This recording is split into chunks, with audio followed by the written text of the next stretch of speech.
வணக்கம். இந்திய நேரப்படி மதியம் 1:30 மணி செய்திகள். முதலில் ஜெம் தலைப்பு செய்திகளை காணலாம். தமிழ்நாடு முழுவதும் சட்டமன்ற தேர்தலுக்கான வேட்புமனு தாக்கல் தொடங்கியது. முதல் நாளிலேயே அரசியல் கட்சி வேட்பாளர்களும் சுயேட்சைகளும் ஆர்வத்துடன் மனு தாக்கல். சென்னை கொளத்தூர் தொகுதியில் போட்டியிட வேட்புமனு தாக்கல் செய்தார் திமுக தலைவர் மு.க. ஸ்டாலின்.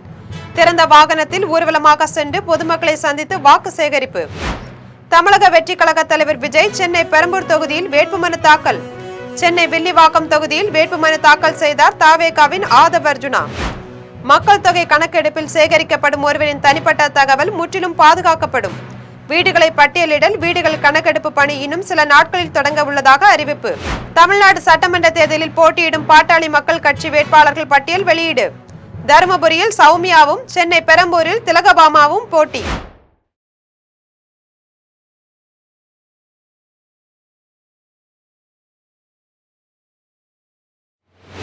இனி விரிவான செய்திகளை காணலாம். தமிழ்நாடு முழுவதும் சட்டமன்ற தேர்தலுக்கான வேட்புமனு தாக்கல் இன்று தொடங்கியுள்ளது. முதல் நாளிலேயே அரசியல் கட்சியினரும் சுயேட்சைகளும் ஏராளமானோர் ஆர்வத்துடன் வேட்புமனு தாக்கல் செய்துள்ளனர். தமிழ்நாட்டில் சட்டமன்ற தேர்தல் ஏப்ரல் 23ஆம் நாள் நடைபெற உள்ளது. வேட்புமனு தாக்கலானது கடைசி நாள் ஏப்ரல் 6ஆம் நாள் ஆகும். இதற்கிடையில் அரசு விடுமுறை நாட்கள் ஞாயிற்றுக்கிழமை ஆகியன விடுமுறை என்பதால் அரசியல் கட்சி வேட்பாளர்களும் சுயேட்சைகளும் இன்றே ஆர்வத்துடன் தங்கள் வேட்புமனுக்களை தாக்கல் செய்துள்ளனர். தமிழ்நாடு சட்டமன்ற தேர்தலில் தேசிய ஜனநாயக கூட்டணியில் பாஜக, அதிமுக, பாமக, அமமுக உள்ளிட்ட கட்சிகள் இடம்பெற்றுள்ளன. இதேபோல் திமுக, காங்கிரஸ், தேமுதிக, விடுதலை சிறுத்தைகள், இரு கம்யூனிஸ்ட் கட்சிகள் ஓரணியில் உள்ளனர். நாம் தமிழர் கட்சியும் தமிழக வெற்றி கழகமும் மொத்தமுள்ள 234 சட்டமன்ற தொகுதிகளிலும் தனித்து போட்டியிடுகின்றன. திமுக தலைவர் மு.க. ஸ்டாலின் சட்டமன்ற தேர்தலில் போட்டியிட சென்னை கொளத்தூர் தொகுதியில் வேட்புமனு தாக்கல் செய்துள்ளார். சென்னை கொளத்தூர் தொகுதி உருவாக்கப்பட்டதிலிருந்தே 2011, 2016, 2021 ஆகிய 3 சட்டமன்ற தேர்தல்களிலும் திமுக தலைவர் ஸ்டாலின் தொடர்ந்து வெற்றி பெற்றுள்ளார். 4ஆம் முறையாக இந்த தேர்தலிலும் அவர் போட்டியிடுகிறார். இதற்காக வேட்புமனுவை இன்று அவர் தாக்கல் செய்தார். வேட்புமனுவை தாக்கல் செய்த பின் மு.க. ஸ்டாலின் கொளத்தூர் தொகுதியில் திறந்த வாகனத்தில் சென்று பொதுமக்களிடம் பரப்புரை மேற்கொண்டார். அவருடன் கட்சி நிர்வாகிகளும் தொண்டர்களும் சென்றனர். அப்போது சாலையின் இருபுறமும் திரண்டிருந்த பொதுமக்களை பார்த்து ஸ்டாலின் கையசைத்தார். திமுக தலைவர் ஸ்டாலின். தமிழக வெற்றி கழக தலைவர் விஜய் சென்னை பெரம்பூர் தொகுதியில் போட்டியிட வேட்புமனு தாக்கல் செய்துள்ளார். தமிழக வெற்றி கழக தலைவர் விஜய் தமிழ்நாடு சட்டமன்ற தேர்தலில் சென்னை பெரம்பூர், திருச்சி கிழக்கு ஆகிய 2 தொகுதியில் போட்டியிடுவதாக அறிவித்துள்ளார். அதன்படி வேட்புமனு தாக்கல் தொடங்கிய முதல் நாளிலேயே சென்னை பெரம்பூர் சட்டமன்ற தொகுதியில் தாவேக வேட்பாளராக போட்டியிடுவதற்கு விஜய் வேட்புமனு தாக்கல் செய்துள்ளார். அப்போது கட்சியின் பொதுச் செயலாளர் ஆனந்த் உடனிருந்தார். வேட்புமனு தாக்கல் செய்த பின் விஜய் கட்சி தொண்டர்களுடன் வாகனத்தில் ஊர்வலமாக சென்றார். தமிழக வெற்றி கழகத்தின் தேர்தல் பிரச்சார மேலாண்மை செயலாளர் ஆதவ் அர்ஜுனா சென்னை வில்லிவாக்கம் தொகுதியில் போட்டியிடுகிறார். அவரும் தனது வேட்புமனுவை இன்று தாக்கல் செய்துள்ளார். தமிழ்நாடு சட்டமன்ற தேர்தலில் போட்டியிடும் பாட்டாளி மக்கள் கட்சி வேட்பாளர்கள் பட்டியல் வெளியிடப்பட்டுள்ளது. அதிமுக, பாஜக உள்ள தேசிய ஜனநாயக கூட்டணியில் பாட்டாளி மக்கள் கட்சியும் இடம்பெற்றுள்ளது. இந்த கட்சிக்கு அந்த கூட்டணியில் 18 தொகுதிகள் ஒதுக்கப்பட்டுள்ளன. முதற்கட்டமாக 3 தொகுதிகளுக்கான வேட்பாளர் பெயர்கள் அறிவிக்கப்பட்டன. கீழ்வேளூரில் வடிவேல் ராவணனும், அம்பத்தூரில் K.N. சேகரும், செஞ்சியில் கணேஷ்குமாரும் போட்டியிடுவர் என்று அறிவிக்கப்பட்டது. இந்நிலையில் எஞ்சிய 15 தொகுதிகளுக்கான வேட்பாளர் பட்டியல் இன்று வெளியிடப்பட்டுள்ளது. பெரம்பூரில் திலகபாமா, தருமபுரியில் சௌமியா, விருதாச்சலத்தில் தமிழரசி, சேலம் மேற்கு தொகுதியில் கார்த்தி ஆகியோர் பாமக வேட்பாளர்களாக போட்டியிடுகின்றனர். பெண்ணாகரத்தில் பாடி செல்வம், போலூரில் C.R. பாஸ்கரன், திருப்போரூரில் வழக்கறிஞர் பாலு, ஜெயங்கொண்டத்தில் வைத்தி, சேலம் வடக்கு தொகுதியில் சதாசிவம், விக்கிரவாண்டியில் சிவகுமார் ஆகியோர் போட்டியிடுகின்றனர். சோளிங்கரில் சரவணன், மயிலாடுதுறையில் சிந்தமல்லி, உத்திரமேரூரில் மகேஷ்குமார், ரிஷிவந்தியத்தில் செழியன், காட்டுமன்னார் கோயிலில் அன்பு சோழன் ஆகியோர் போட்டியிடுகின்றனர். மக்கள் தொகை கணக்கெடுப்பில் சேகரிக்கப்படும் ஒருவரின் தனிப்பட்ட தகவல் முழுவதும் பாதுகாப்பானது என்றும் அதை தகவல் அறியும் உரிமை சட்டத்தில் கேட்டு பெறவோ, சான்றாக பயன்படுத்தவோ, பிற நிறுவனங்களுடன் பகிரவோ முடியாது என்றும் தெரிவிக்கப்பட்டுள்ளது. இந்தியாவின் தலைமை பதிவாளரும் மக்கள் தொகை கணக்கெடுப்பு ஆணையருமான மிருத்யுஞ்சய் குமார் நாராயணன் தில்லியில் செய்தியாளர்களிடம் பேசினார். அப்போது மக்கள் தொகை கணக்கெடுப்பு சட்டத்தின் 15வது பிரிவின்படி ஒருவரின் தனிப்பட்ட தகவல் முழுவதும் பாதுகாக்கப்படும் என்றும் தெரிவித்தார். இந்த தகவலை தகவல் அறியும் உரிமை சட்டத்தில் கேட்டு பெறவோ, சான்றாக பயன்படுத்தவோ, பிற நிறுவனங்களுடன் பகிரவோ முடியாது என்றும் குறிப்பிட்டார். மக்கள் தொகை கணக்கெடுப்பில் மாநிலங்களும் ஒன்றிய ஆட்சி பகுதிகளும் குறிப்பிடத்தக்க பங்காற்றுவதாகவும் இந்த களப்பணியை முடித்த மொத்த அரசு இயந்திரமும் பயன்படுத்தப்படும் என்றும் குறிப்பிட்டார்.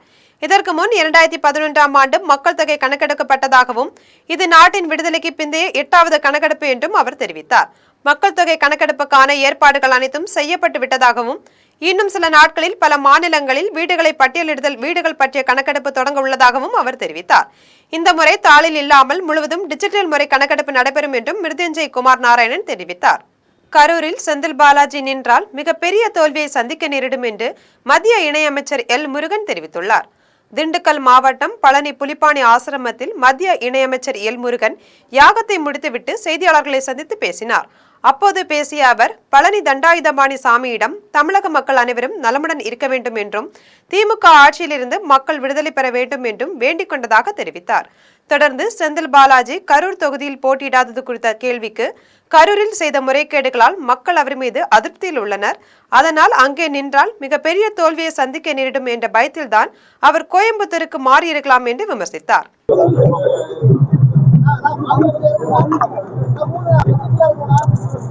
அன்பார்ந்த ஊடக சகோதரர்கள், உங்கள் அனைவருக்கும் கூட என்னுடைய அன்பான வணக்கங்களை தெரிவித்துக் கொண்டு, இன்றைக்கு பழனியில தண்டாயுதபாணி சாமி கிட்ட எல்லாரும் நல்லா இருக்கணும், நீங்க எல்லாரும் நல்லா இருக்கணும், தமிழ்நாட்டு மக்கள் நல்லா இருக்கணும், இந்த திமுக ஆட்சியிலிருந்து மக்கள் விடைபெற வேண்டும், மக்கள் விடுதலை பெற வேண்டும், மக்களுக்கு ஒரு நல்ல விடிவு காலம் பிறக்க வேண்டும் என்பதற்காக வேண்டிக் கொண்டேன். வருகின்ற நாட்கள் தமிழக மக்களுக்கு ஒரு மிக முக்கியமான நாட்களாக இருக்க போகிறது. தமிழ்நாடு ஒரு மாற்றத்தை எதிர்பார்த்து கொண்டு இந்த தேர்தலை நாம் சந்திக்க இருக்கின்றோம். தமிழகத்தில் ஆன்மீக அரசியல் எடுபடாது என்பது பாஜகவுக்கு தாமதமாகத்தான் புரிந்துள்ளது என்று அமைச்சர் ரகுபதி தெரிவித்துள்ளார். புதுக்கோட்டை மாவட்டம் திருமயம் சட்டமன்ற தொகுதி வேட்பாளராக அறிவிக்கப்பட்டுள்ள அமைச்சர் ரகுபதி திருமயத்தில் உள்ள திமுக ஒன்றிய அலுவலகத்திற்கு வருகை தந்தார். இதில் அவருக்கு திமுக தொண்டர்கள் உற்சாக வரவேற்பு அளித்தனர். இதன் பின்னர் கட்சி நிர்வாகிகளிடையே அவர் பேசிய போது, அதிமுக அறிவித்த வேட்பாளர் பட்டியல் என்பது 2021ஆம் ஆண்டு அவர்கள் வெளியிட்ட வேட்பாளர் பட்டியலில் ஜெராக்ஸ் என்று கூறினார். தமிழகத்தில் ஆன்மீக அரசியல் எடுபடாது என்பது பாஜகவுக்கு தாமதமாகத்தான் புரிந்துள்ளது என்றும், அமித்ஷா அவர்கள் உடலெல்லாம் எண்ணெய் தடவிக்கொண்டு படுத்தாலும் ஒட்டுகிற மண்ணுதான் ஒட்டும் என்பதை உணர்ந்துள்ளார் என்றும் விமர்சித்தார். திமுக வாக்குறுதியை தான் மக்கள் நம்பி வாக்களிப்பார்கள் என்று அமைச்சர் பெரியசாமி தெரிவித்துள்ளார். திண்டுக்கல் ரயில் நிலையத்திற்கு திமுக வேட்பாளர்கள் பெரியசாமி, சக்கரபாணி, செந்தில்குமார், வீரசாமிநாதன், நாகஜோதி ஆகியோர் வருகை தந்தனர். அப்போது அவர்களுக்கு ஏராளமான திமுகவினர் வரவேற்பு அளித்தனர். இதையடுத்து பெரியசாமி செய்தியாளர்களை சந்தித்து பேசினார். அப்போது பேசிய அவர், திண்டுக்கல்லில் உள்ள 7 தொகுதிகளிலும் 100% வெற்றி பெற்று பொற்கால ஆட்சியை முதலமைச்சர் கரங்களில் தாங்கள் ஒப்படைப்போம் என்று உறுதியை தான் தெரிவித்துக் கொள்ள விரும்புகிறேன் என்றார். தொடர்ந்து திமுக வாக்குறுதியை தான் மக்கள் நம்பி வாக்களிப்பார்கள் என்று கூறினார். ஏப்ரல் 23ஆம் நாள் நடைபெற இருக்கின்ற சட்டப்பேரவை தேர்தலில் திராவிட முன்னேற்ற கழகத்தின் சார்பாக, கூட்டணியின் சார்பாக திண்டுக்கல் மாவட்டத்தில் 7 சட்டமன்ற தொகுதிகளுக்கும் 6 திராவிட முன்னேற்ற கழகத்தின் சின்னமான உதயசூரியனும், ஒரு சட்டமன்றம் மார்க்சிஸ்ட் கம்யூனிஸ்ட் கட்சிக்கும் நம்முடைய தமிழகத்தினுடைய முதல்வர் கழக தலைவர் அவர்கள் இன்றைக்கு வாய்ப்பு வழங்கியிருக்கிறார்கள். அதிக கட்சிகள் கூட்டணியில் இணைந்துள்ளதால் திமுக வண்டியில் பாரம் ஏறிவிட்டது என்றும், பாரம் தாங்க முடியாமல் ஸ்டாலின் தடுமாறுகிறார் என்றும் முன்னாள் அமைச்சர் செம்மலை கடுமையாக விமர்சித்துள்ளார். சேலம் மாவட்டம் ஓமலூர் சட்டமன்ற தொகுதி அதிமுக வேட்பாளர் மணி அறிமுகப்படுத்தும் கூட்டம் நடைபெற்றது. இக்கூட்டத்தில் முன்னாள் அமைச்சர் செம்மலை பேசிய போது, தொலைக்காட்சியில் வரும் விளம்பரம் போல இந்த தேர்தலில் திமுக கூட்டணி வலுவற்றது என்றும், எடப்பாடியார் தலைமையிலான அதிமுக கூட்டணி வலுவானது என்றும் குறிப்பிட்டார். அதிக கட்சிகள் கூட்டணியில் இணைந்துள்ளதால் திமுக வண்டியில் பாரம் ஏறிவிட்டது என்றும், பாரம் தாங்க முடியாமல் ஸ்டாலின் தடுமாறுகிறார் என்றும் விமர்சித்தார். தமிழக அரசியல் வரலாற்றிலேயே சிறையில் ஒரு அமைச்சரை வைத்திருந்த பெருமை திமுகவிற்கு உண்டு என்று பாஜக தேசிய மகளிர் அணி தலைவர் வானதி சீனிவாசன் விமர்சித்துள்ளார். கோவை விமான நிலையத்திற்கு பிரதமர் நரேந்திர மோடி வருகை தந்தார். அப்போது அவரை பாஜக மாநில தலைவர் நயினார் நாகேந்திரன், மத்திய இணையமைச்சர் எல் முருகன், பாஜக தேசிய மகளிர் அணி தலைவர் வானதி ஸ்ரீனிவாசன், இந்திய ஜனநாயக கட்சி தலைவர் பாரிவேந்தர், அதிமுக முன்னாள் அமைச்சர் வேலுமணி ஆகியோர் வரவேற்றனர். பின்னர் அவர் ஹெலிகாப்டர் மூலம் கேரள மாநிலத்திற்கு புறப்பட்டார். இதையடுத்து இந்திய ஜனநாயக கட்சி தலைவர் பாரிவேந்தர் செய்தியாளர்களை சந்தித்தார்.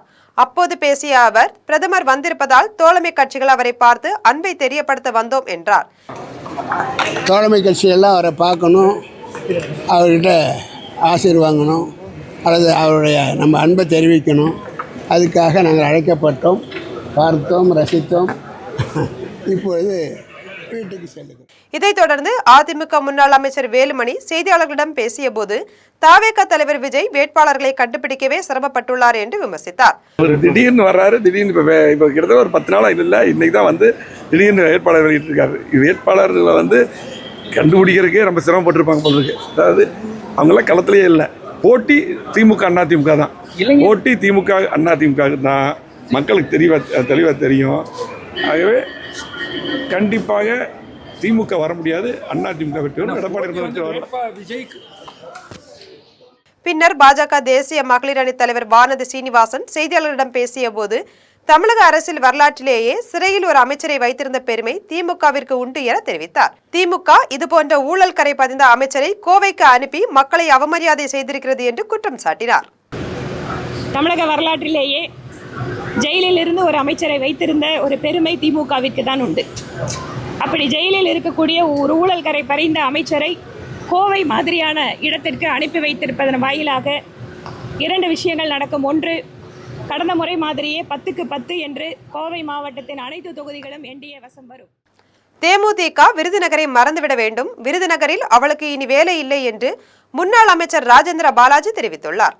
விருதுநகர் தொகுதியில் அதிமுக வேட்பாளராக அறிவிக்கப்பட்ட கணேசன் அங்குள்ள எம்ஜிஆர், அண்ணா, முத்துராமலிங்க தேவர் உள்ளிட்ட தலைவர்களின் சிலைக்கு மாலை அணிவித்து மரியாதை செலுத்தினார். தொடர்ந்து அவருடன் முன்னாள் அமைச்சர் ராஜேந்திர பாலாஜி ஊர்வலமாக சென்று வாக்கு சேகரிப்பில் ஈடுபட்டார். அப்போது முன்னாள் அமைச்சர் ராஜேந்திர பாலாஜி பேசிய போது, வாழ்நாள் முழுவதும் காங்கிரசையும் திமுகவையும் எதிர்க்கும் நோக்கில் கழகத்தை ஆரம்பித்த விஜயகாந்தின் கனவை சிதைக்கும் விதமாக சகோதரி பிரேமலதா இன்று திமுகவோடு கூட்டணி வைத்து தவறான முடிவை எடுத்திருக்கிறார். எனவே தேமுதிக விருதுநகரை மறந்துவிட வேண்டும், விருதுநகரில் அவளுக்கு இனி வேலை இல்லை என்று தெரிவித்தார். இதையடுத்து அவர் செய்தியாளர்களிடம் பேசிய போது, அதிமுக இல்லை என்றால் தேமுதிக விருதுநகரில் 0 தான். இதை தேர்தல் முடிவு அவர்களுக்கு உணர்த்தும் என்று தெரிவித்தார். 2026 சட்டமன்ற தேர்தல் ரேஸில் எடப்பாடி பழனிசாமி முதலிடத்தில் இருக்கிறார் என்று விஜயபாஸ்கர் தெரிவித்துள்ளார்.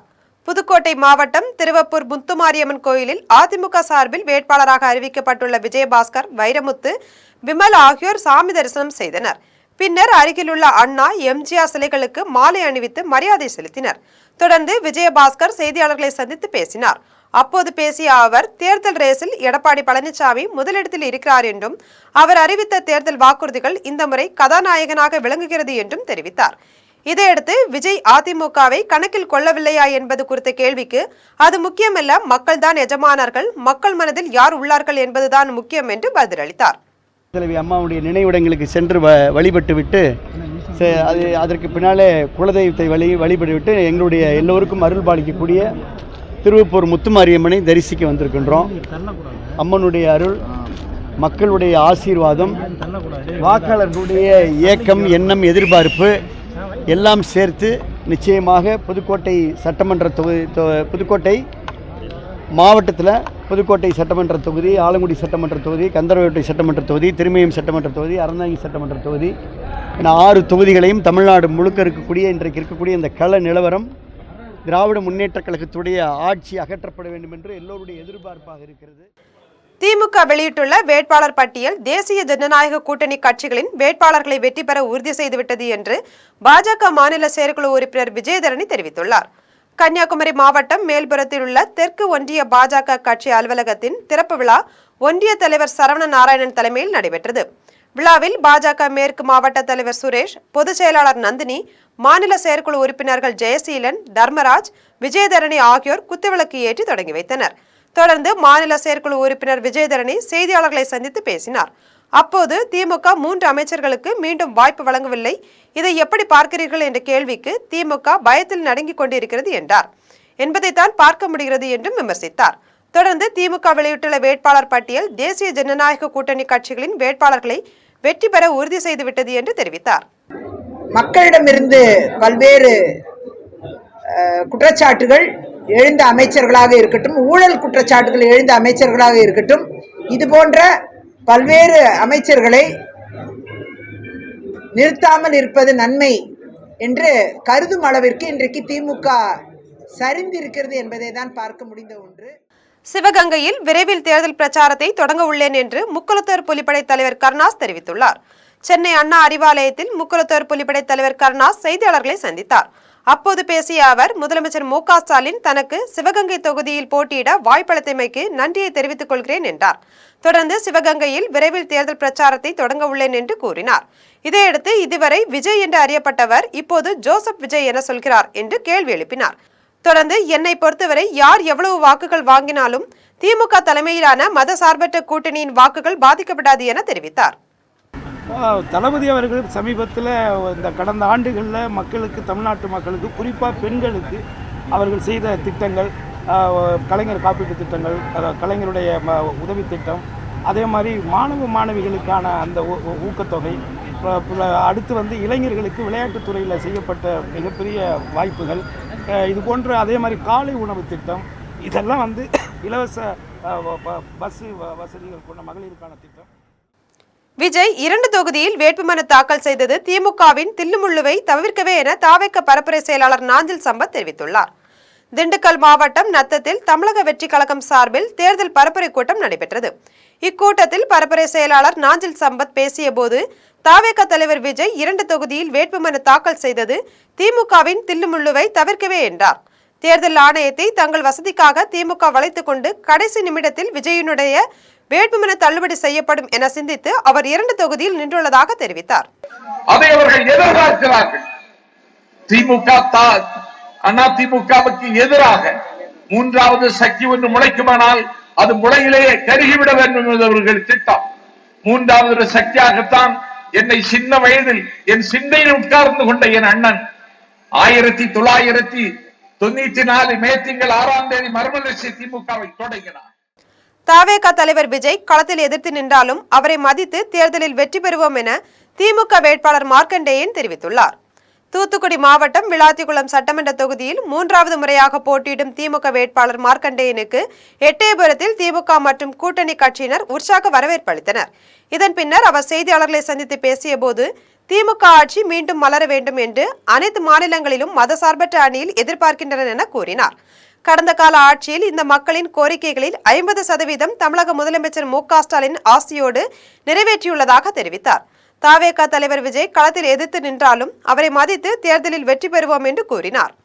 ஒரு மதச்சார்பற்ற கூட்டமைப்பினுடைய தலைவராக, இந்தியாவை வழிநடத்துகிற ஒரு தலைவராக நம்மளுடைய தளபதி ஒரு பரிணமித்து வந்திருக்கிறார். அதனால் இந்த ஆட்சி மீண்டு வர வேண்டும் என்று அனைத்து மாநிலங்களும் மதச்சார்பற்ற அணியிலிருந்து எதிர்பார்க்கிறார்கள். நான் 3வது முறையாக இந்த விளாத்திக்குளம் தொகுதியில் நிற்பதற்காக எனக்கு வாய்ப்பை கொடுத்திருக்கிறார்.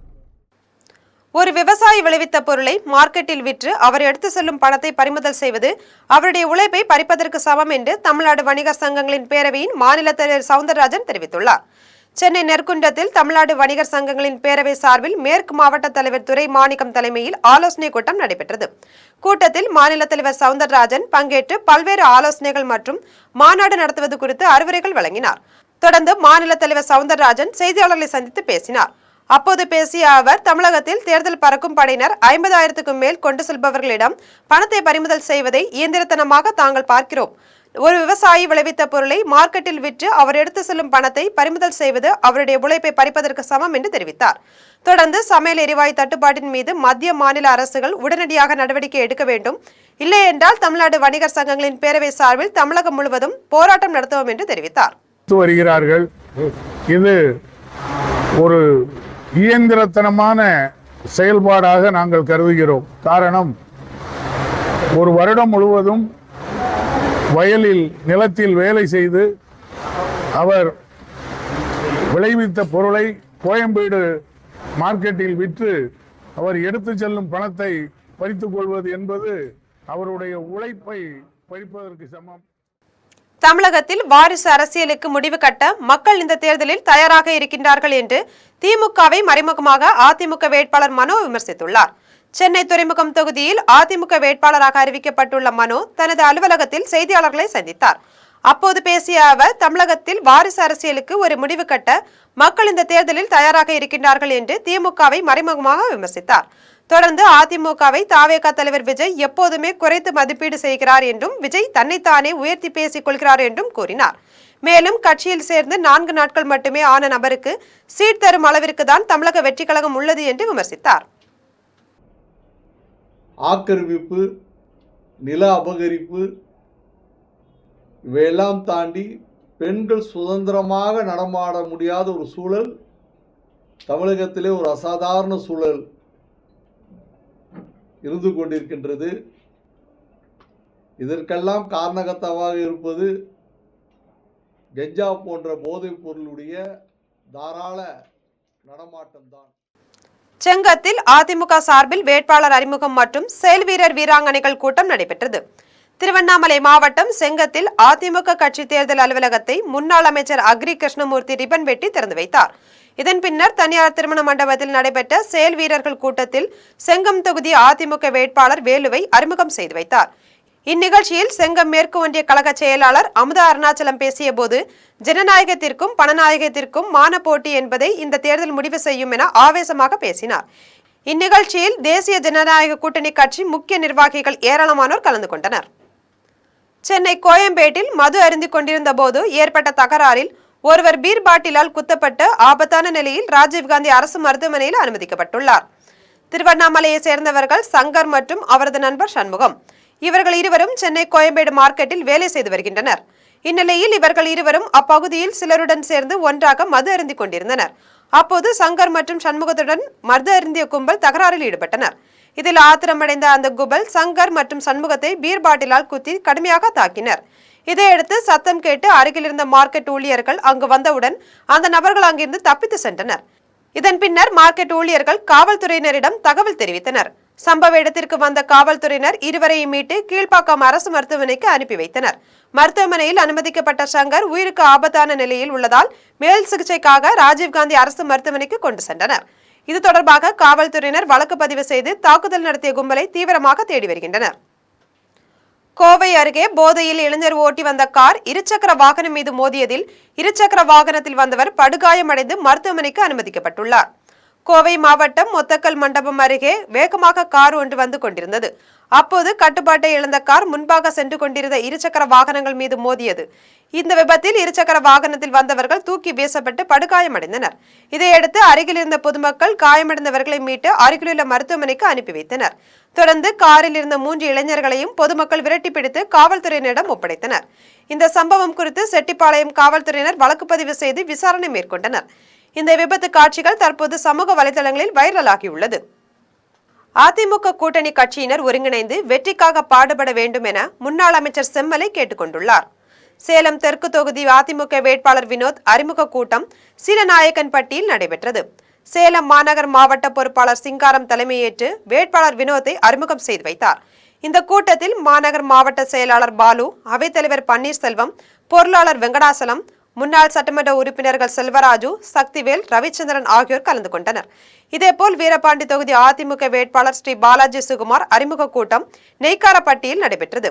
சேலம் புறநகர் மாவட்ட செயலாளர் இளங்கோவன் தலைமையில் நடைபெற்ற கூட்டத்தில் அமைப்பு செயலாளரும் முன்னாள் அமைச்சருமான செம்மலை கலந்து கொண்டு வேட்பாளர் ஸ்ரீ பாலாஜி சுகுமாரை அறிமுகம் செய்து வைத்து உரையாற்றினார். அப்போது பேசிய செம்மலை அதிமுக வேட்பாளரின் வெற்றிக்காக கூட்டணி கட்சியினர் அனைவரும் ஒன்றிணைந்து பாடுபட வேண்டும் என கேட்டுக்கொண்டார். இந்த கூட்டத்தில் முன்னாள் சட்டமன்ற உறுப்பினர் மனோன்மணி, கொள்கை பரப்பு துணை செயலாளர் தமிழரசு ஆகியோர் கலந்து கொண்டனர். சினிமா மோகத்தில் ஓட்டை பெற்றுவிடலாம் என புதிதாக கட்சி ஆரம்பித்திருப்பவர்களை தமிழக இஸ்லாமியர்கள் புறக்கணிப்பார்கள் என்று தமிழ்நாடு தவ்ஹீத ஜமாஅத்தின் மாநில தலைவர் அப்துல் கரீம் தெரிவித்துள்ளார். திருச்சி மாவட்டம் மன்னார்புரத்தில் தமிழ்நாடு தவ்ஹீத ஜமாஅத்தின் மாநில செயற்குழு கூட்டம் மாநில தலைவர் அப்துல் கரீம் தலைமையில் நடைபெற்றது. இக்கூட்டத்தில் தேர்தல் நிலைப்பாடுகள் குறித்து 10 முக்கியமான தீர்மானங்கள் நிறைவேற்றப்பட்டன. தொடர்ந்து மாநில தலைவர் அப்துல் கரீம் பேசிய போது, பாஜகவையும் அதனுடன் நேரடியாகவும் மறைமுகமாகவும் கூட்டு வைத்திருக்கும் கட்சிகளையும் படுதோல்வி அடைய செய்வோம். மேலும் சினிமா மோகத்தில் ஓட்டை பெற்றுவிடலாம் என புதிதாக கட்சி ஆரம்பித்திருப்பவர்களை தமிழக இஸ்லாமியர்கள் புறக்கணிப்பார்கள் என்று தெரிவித்தார். இதில் மாநில செயலாளர் ஹபீபுல்லா, மாநில பொதுச் செயலாளர் முஜிபுர் ரஹ்மான், மாநில பொருளாளர் இப்ராஹிம் உள்ளிட்ட நிர்வாகிகள் கலந்து கொண்டனர். 10 மாத காலகட்டத்திற்கு எங்கள் அமைப்பின் சார்பாக அண்ணல் நபியே அழகிய முன்மாதிரி என்கிற மக்களை நேரடியாக சந்தித்து ஒரு மாபெரும் பிரச்சார இயக்கத்தினை முன்னெடுக்க உள்ளோம். இந்த பிரச்சார இயக்கத்தினுடைய நோக்கம் நவீன உலகத்திலும் நபிகள் நாயகம் ஸல்லல்லாஹு அலைஹி வஸல்லம் அவர்களின் வழிகாட்டலும் அறிவுரையும் இன்றைய காலகட்டத்திற்கு தேவைப்படுகிறது. நாம் வாழக்கூடிய தமிழகத்தில் தீண்டாமை கொடுமை இருக்கிறது. பெண்கள் பாலியல் ரீதியாக வல்லுறவுக்கு ஆளாக்கப்படக்கூடிய கொடுமைகளும். அரசு பள்ளிகள் என்பது கல்வி கற்கும் இடம் மட்டுமல்ல, சமூகத்தின் முன்னேற்றத்திற்கான அடித்தளம் என்று விஐடி வேந்தர் விஸ்வநாதன் தெரிவித்துள்ளார். வேலூர் மாவட்டம் குடியாத்தம் நெல்லூர்பேட்டையில் உள்ள அரசு பள்ளியில் 1954 முதல் 1955 ஆண்டு வரை 6ஆம் வகுப்பு பயின்ற மாணவர்களின் 71ஆம் ஆண்டு குடும்ப கூடல் விழா நடைபெற்றது. விழாவில் விஐடி வேந்தர் விஸ்வநாதன் தலைமையில் முன்னாள் மாணவர்கள் தனது குடும்பங்களுடன் பங்கேற்றனர். தொடர்ந்து அவர்கள் பள்ளிக்கால நினைவுகளை பகிர்ந்து கொண்டனர். பின்னர் விஐடி வேந்தர் விஸ்வநாதன் பேசிய போது, அரசு பள்ளிகள் என்பது கல்வி கற்கும் இடம் மட்டுமல்ல, சமூகத்தின் முன்னேற்றத்திற்கான அடித்தளம் என்று தெரிவித்தார். மேலும் அரசு பள்ளிகள் தனியார் பள்ளிகளோடு போட்டி போடும் அளவுக்கு வளர வேண்டும் என்றும் கேட்டுக்கொண்டார். இதில் தமிழக காவல்துறை முன்னாள் கூடுதல் தலைமை இயக்குநர் ராஜேந்திரன், முன்னாள் மாவட்ட ஆட்சியர் அதிகாரி செல்வராஜ், நகராட்சி தலைவர் சவுந்தரராஜன் உள்ளிட்ட பலர் கலந்து கொண்டனர். பல பத்தாண்டுகளாக திமுகவும் அதிமுகவும் ஆட்சியில் இருந்தும் தமிழ்நாட்டில் எதிர்பார்த்த மாற்றங்கள் ஏற்படவில்லை என்று நாம் தமிழர் கட்சி கொள்கை பரப்பு செயலாளர் சாட்டை துரைமுருகன் தெரிவித்துள்ளார். சிவகங்கையில் நாம் தமிழர் கட்சி வேட்பாளர் இந்துஜாவை ஆதரித்து பரப்புரை கூட்டத்தில் சாட்டை துரைமுருகன் பேசினார். அப்போது திமுக 2021 தேர்தலில் அளித்த வாக்குறுதிகளை முழுமையாக நிறைவேற்றவில்லை என்று தெரிவித்தார். திமுகவும் அதிமுகவும் பல பத்தாண்டுகளாக ஆட்சியில் இருந்தும் தமிழகத்தில் எதிர்பார்த்த மாற்றங்கள் ஏற்படவில்லை என்றும் தெரிவித்தார். சென்னை திருவொற்றியூர் தொகுதியில் மீனவ சமுதாயத்தை சேர்ந்தவருக்கு திமுகவில் வாய்ப்பு அளிக்காததால் சுயேட்சை வேட்பாளரை நிறுத்தி களம் காணப் போவதாக பாரத மக்கள் கழகம் தெரிவித்துள்ளது. சென்னை புதுவண்ணாரப்பேட்டையில் பாரத மக்கள் கழகத்தின் நிறுவனர் பிரபாகரன் செய்தியாளர்களிடம் பேசினார். அப்போது கன்னியாகுமரி முதல் திருவள்ளூர் வரை கடலோர மாவட்டங்களில் உள்ள மீனவர்களை புறக்கணிக்கும் வகையில் திமுக ஓரிடத்தில் கூட மீனவ சமுதாய வேட்பாளர்களை நிறுத்தவில்லை என கூறினார். மீனவர் சமுதாயத்தை சேர்ந்த திருவொற்றியூர் சட்டமன்ற உறுப்பினர் KP சங்கர் சிறப்பாக பணியாற்றியும் இப்போது அவருக்கு வாய்ப்பு கொடுக்காமல் திருவொற்றியூரில் தொகுதியை கம்யூனிஸ்ட் கட்சிக்கு கொடுத்துள்ளதாக கூறினார்.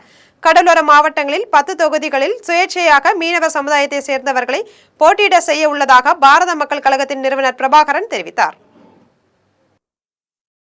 164 இடத்தில் திமுக வேட்பாளர்களை அறிவிச்சிருக்காங்க. ஆனா ஒரு இடத்துல கூட மீனவர் சம்பந்தப்பட்டவர்களுக்கு சீட்டை கொடுக்கல. இதுல என்ன தெரியுதுன்னா, மீனவர்கள் எப்படியாவது ஓட்டு போட்டுருவாங்க, நாம ஜெயிச்சிடலாம் அப்படின்னு திமுக அரசு நினைச்சு கொண்டு இருக்கு.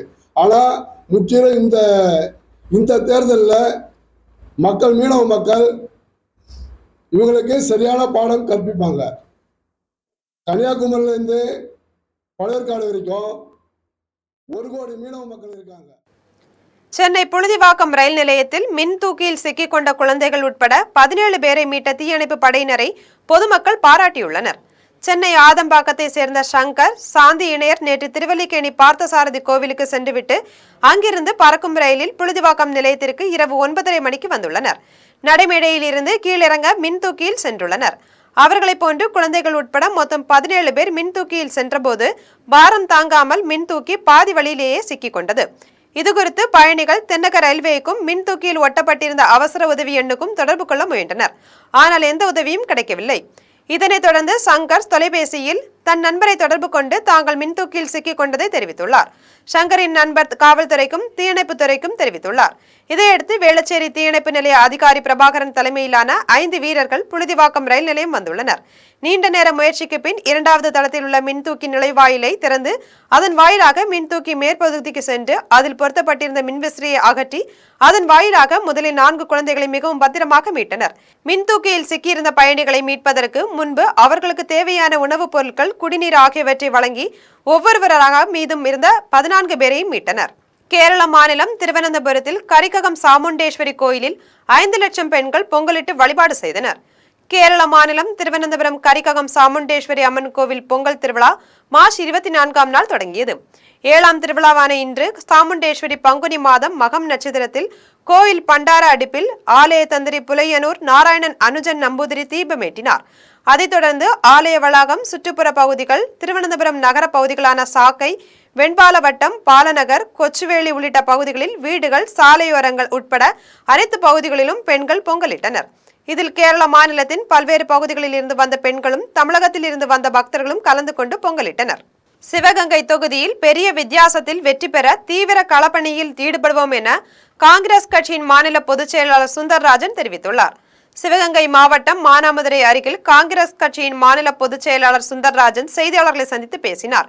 அப்போது அவர் பேசிய போது சிவகங்கை தொகுதியை காங்கிரஸ் கட்சி பெறுவதற்காக முன்னாள் மத்திய அமைச்சர் சிதம்பரம், நாடாளுமன்ற உறுப்பினர் கார்த்திக் சிதம்பரம் ஆகியோர் தொடர்ந்து தீவிர முயற்சியில் ஈடுபட்டு வருகின்றனர்.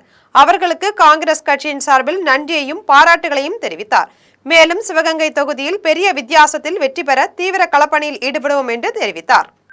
மாண்புமிகு முன்னாள் மத்திய அமைச்சர் தலைவர் ப. சிதம்பரம் அவர்களும் சிவகங்கை தொகுதியுடைய நாடாளுமன்ற உறுப்பினர் மரியாதைக்குரிய கார்த்திக் ப. சிதம்பரம் அவர்களும் இந்த நிமிடம் வரை கடுமையான முயற்சி செய்து வருகிறார்கள். இன்னும் எத்தனை முயற்சிகள் எடுக்க வேண்டுமோ அவ்வளவு முயற்சிகளையும் எடுத்துக்கொண்டிருக்கிறார்கள். பழனி இடும்பன் கோயில் அருகே ஒரு குழுவினர் சமைத்துக் கொண்டிருந்த போது எதிர்பாராத விதமாக பிரஷர் குக்கர் வெடித்ததில் அக்கா தம்பி ஆகிய இருவரும் படுகாயமடைந்துள்ளனர். திண்டுக்கல் மாவட்டம் பழனி இடும்பன் கோயில் அருகே திறந்த வெளியில் தர்மபுரியை சேர்ந்த ஒரு குழுவினர் மதிய உணவு சமைத்துக் கொண்டிருந்தனர். அப்போது அடுப்பில் வைக்கப்பட்டிருந்த பிரஷர் குக்கர் திடீரென பயங்கர சத்தத்துடன் வெடித்து சிதறியது. இந்த விபத்தில் அங்கிருந்த ராஜேஸ்வரி, அவரது தம்பி முருகன் ஆகிய இருவருக்கும் உடல் மற்றும் முகத்தில் பலத்த காயம் ஏற்பட்டது. இதனை கண்ட சக பக்தர்கள் உடனடியாக காயமடைந்த இருவரையும் மீட்டு பழனி அரசு மருத்துவமனைக்கு அனுப்பி வைத்தனர். இனி வருவது திரையுலக செய்திகள். பிரபல நடிகர் நட்டி நட்ராஜ் நடிக்கும் தங்க நட்சத்திரம் என்ற திரைப்படத்தின் ஃபர்ஸ்ட் லுக் போஸ்டரை படக்குழுவினர் வெளியிட்டுள்ளனர். பிரபல நடிகர் நட்டி நட்ராஜ் தங்க நட்சத்திரம் என்ற புதிய திரைப்படத்தில் நடித்துள்ளார். இயக்குனர் உமாவதி இயக்கத்தில் இசையமைப்பாளர் தர்புகா சிவா இப்படத்திற்கு இசையமைத்துள்ளார். இப்படத்தில் MS பாஸ்கர், இளவரசு, தம்பி ராமையா, கிங்ஸ்லி ஆகியோர் முக்கிய கதாபாத்திரங்களில் நடித்துள்ளனர். அரசியல் கலந்த காமெடி கதைகளத்தில் உருவாகியுள்ள இந்த படம் வருகின்ற ஏப்ரல் மாதம் 10ஆம் தேதி வெளியாகும் என படக்குழுவினர் தெரிவித்துள்ளனர். இந்த படத்திற்கான ஃபர்ஸ்ட் லுக் போஸ்டர் வெளிவந்த நிலையில் நடிகர் நட்டி நட்ராஜின் ரசிகர்களிடையே இப்படத்தின் மீதான எதிர்பார்ப்பு அதிகரித்துள்ளது. தவேக தலைவர் விஜய் அரசியலில் வெற்றி பெற வாழ்த்துக்கள் என்றும் தனக்கு அரசியல் நிலைப்பாடு கிடையாது என்றும் நடிகர் GV பிரகாஷ்குமார் தெரிவித்துள்ளார். அறிமுக இயக்குனர் மரியராஜா இளஞ்செழியன் இயக்கத்தில் நடிகர்கள் GV பிரகாஷ், கௌரி பிரியா, ஜார்ஜ் மரியான் நடிப்பில் உருவான ஹேப்பிராஜ் திரைப்படம் திரையரங்கில் வெளியாகியுள்ளது. இந்நிலையில் திருச்சி சோனா மீனா திரையரங்கிற்கு வந்த படக்குழுவினர் ரசிகர்களுடன் உரையாடினர். அப்போது செய்தியாளர்களிடம் பேசிய நடிகர் GV பிரகாஷ் அரசியலில் வெற்றி பெற தவேக தலைவர் விஜய்க்கு வாழ்த்து தெரிவித்தார். இந்த படத்தை பெரிய ஹிட் ஆக்கி தமிழ்நாடு மக்களுக்கு என்னோட நன்றி. இது ஒரு எல்லாருக்குமே ஒரு ஃபேமிலிஸோட பார்க்குறாங்க. எல்லாருக்குமே அவங்க அப்பாவை ரிமைண்ட் பண்ணுது. யார் யாருக்கெல்லாம் அவங்க அப்பா ஒரு ஹீரோ, இந்த படம் அவங்களுக்கு ஒரு டெடிகேஷன். இந்த படம் ஹிட் ஆனதை எல்லாத்துலயும் ஸ்ப்ரெட் பண்ணுங்க, எல்லாருக்கும் சொல்லுங்க. இனி வருவது உலக செய்திகள்.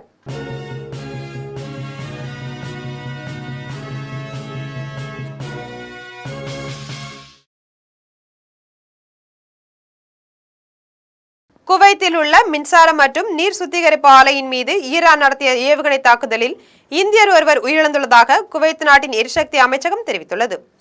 வளைகுடா நாடுகளில் உள்ள அமெரிக்க படைத்தளங்கள் மீது ஈரான் தாக்குதல் நடத்தி வருகிறது. இந்த சூழலில் குவைத் நாட்டின் எரிசக்தி அமைச்சகத்தின் செய்தி தொடர்பாளர் அறிக்கை வெளியிட்டுள்ளார். அதில் குவைத்தில் உள்ள மின்சாரம் மற்றும் நீர் சுத்திகரிப்பு ஆலையின் கட்டிடம் ஒன்றின் மீது ஈரான் நடத்திய ஏவுகணை தாக்குதலில் இந்தியர் ஒருவர் உயிரிழந்துள்ளதாக தெரிவித்துள்ளது. இதையடுத்து ஆலைக்கும் பலத்த சேதம் ஏற்பட்டுள்ளது என்று கூறியுள்ளது.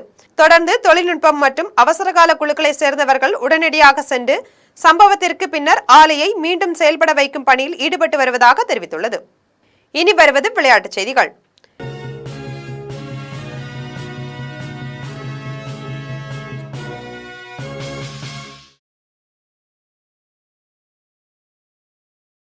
மியாமி ஓபன் டென்னிஸ் தொடரின் இறுதிப் போட்டியில் ஜானிக் சின்னர் அபாரமாக விளையாடி சாம்பியன் பட்டத்தை வென்று அசத்தியுள்ளார். அமெரிக்காவின் புளோரிடா நகரில் மியாமி ஓபன் டென்னிஸ் தொடரின் ஆண்கள் ஒற்றையர் பிரிவின் இறுதிப் போட்டி நடைபெற்றது. இதில் இத்தாலியின் ஜானிக் சின்னர் செக் குடியரசின் ஜிரி லகாகாவுடன் மோதினார். போட்டியில் சிறப்பாக விளையாடிய ஜானிக் சின்னர் 2-0 என்ற செட் கணக்கில் ஜிரி லகாகாவை வீழ்த்தி வெற்றி பெற்றார். இதன் மூலம் ஜானிக் சின்னர் சாம்பியன் பட்டத்தை வென்று அசத்தினார். இனி வருவது தங்கம், வெள்ளி மற்றும் பங்குச்சந்தை விலை நிலவரம். சென்னையில் ஆபரண தங்கம் இன்று 1 சவரன் 1,08,800 ரூபாய்க்கு விற்பனை செய்யப்படுகிறது.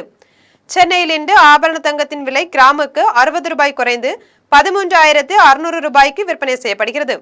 மேலும் ஒரு சவரன் 480 ரூபாய் குறைந்து 1,08,800 ரூபாய்க்கு விற்பனை செய்யப்படுகிறது.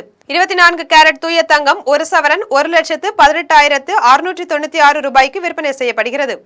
மேலும் 1 கிராம் வெள்ளி 250 ரூபாய்க்கும் 1 கிலோ வெள்ளி 2,50,000 ரூபாய்க்கும் விற்பனை செய்யப்படுகிறது. இந்திய பங்கு சந்தைகளில் வணிகம் இன்று சரிவுடன் காணப்படுகிறது.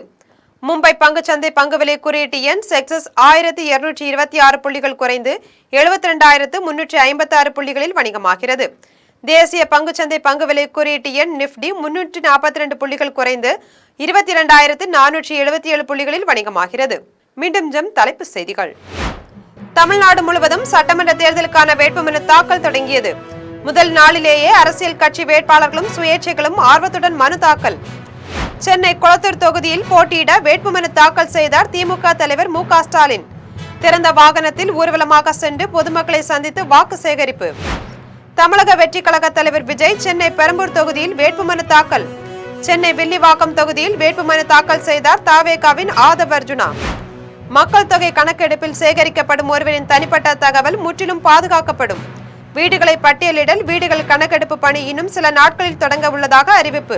தமிழ்நாடு சட்டமன்ற தேர்தலில் போட்டியிடும் பாட்டாளி மக்கள் கட்சி வேட்பாளர்கள் பட்டியல் வெளியீடு. தருமபுரியில் சௌமியாவும் சென்னை பெரம்பூரில் திலகபாமாவும் போட்டி.